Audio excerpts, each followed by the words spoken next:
Hi, and welcome to Old School Rhythm and Blues Guitar, my brand new YouTube channel teaching the guitar styles heard on rhythm and blues recordings from the late 1940s all the way up to the early to mid 60s. This particular series that I'm going to kick off right here of lessons I'm going to call Rhythm Parts.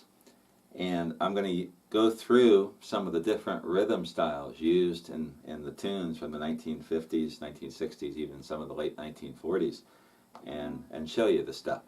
The first rhythm pattern is from a tune called Finger Poppin' Time by Hank Ballard and the Midnighters, and this was recorded around 1960.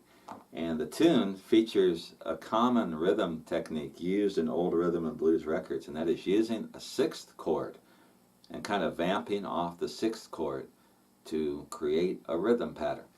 And Finger Poppin' Time is one of my all-time favorites.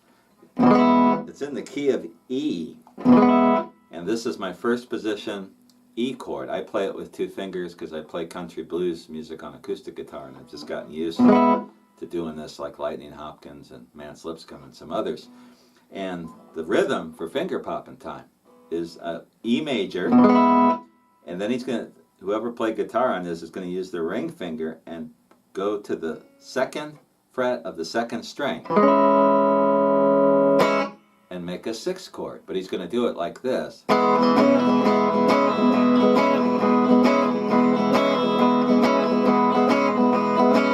And you get this real jangly kind of percussive guitar sound which propels that tune. And using a sixth chord lick is something you hear in a lot of old rhythm and blues songs, and we'll take a look at this in tunes by Smiley Lewis and the Drifters, and the Dominoes, and even quite a few others. So anyway, all I'm doing is making an E chord, and when the tune is over the one, I'm just strumming up and down, putting the emphasis for when I put my ring finger on the second string. I'm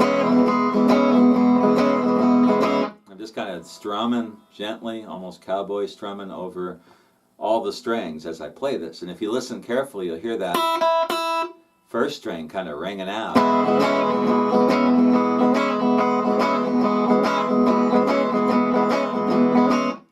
And if you listen carefully, I think sometimes I hear him doing this move from the sixth to the seventh. So if I take that ring finger and I slide it to the third fret of the second string, I've got a seventh chord, E seventh. So I could do something like this.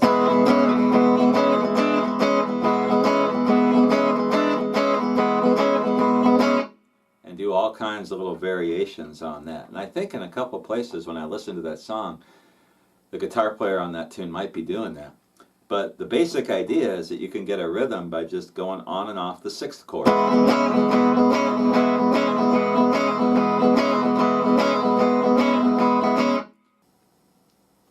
And then when you go to the A chord, which is the 4 in the song Finger Poppin' Time, you just do the same thing, but this time we're going to do it over a bar chord shape. At least that's how I hear it. He could be playing it like this, or he could be playing it like this with an F shape. Either way, what we've got, let's do it out of the bar chord shape first. I'm barring the 5th fret with my first finger all the way across, and then I'm putting my second finger on the 6th fret of the 3rd string. My ring finger is on the 7th fret of the 5th string, and that is an A 7th chord. And then what I'm doing is just stroking down and up, and then putting my pinky on the 7th fret of the 2nd string. So like that. And then when I do it over the 5, I just move it that same exact shape up 2 frets to the 7th fret, the bar on the 7th fret, and I do the same thing over the B. And then back to the 1. So there's an example from the tune Finger Poppin' Time by Hank Ballard and the Midnighters, and that's an example of using the 6th note to create a rhythm, strumming the chords and then popping in that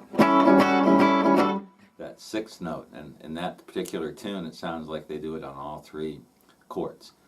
Hope you enjoyed this lesson. This is the first of many lessons on the rhythm, guitar rhythms heard on the great R&B songs from the 1940s all the way up to the 60s.